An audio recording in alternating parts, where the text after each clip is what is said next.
புரட்சியாளர் அம்பேத்கர், தந்தை பெரியார், மாமேதை மார்க்ஸ்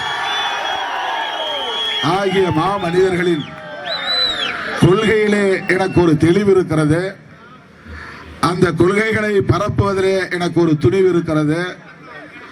அந்த கொள்கைகளில் எனக்கு தீவிரமான பிடிப்பு இருக்கிறது.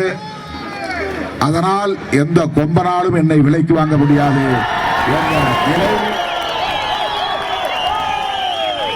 இன்றும் அனைவரையும் அதிர்ச்சி அடைய வைக்கிறது.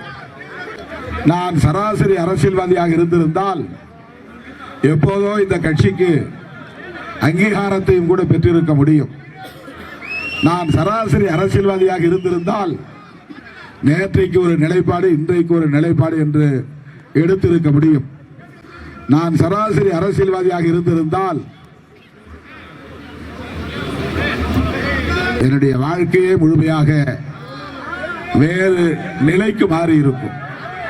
ஆனால் நான் 1990 இந்த இயக்கத்தின் தலைமை பொறுப்பை ஏற்ற போது என்ன மனநிலையில் இருந்தேனோ,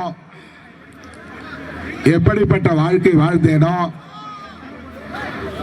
அதே இன்றைக்கு 35 ஆண்டுகளுக்கு பிறகும் நான் பின்பற்றுகிறேன்.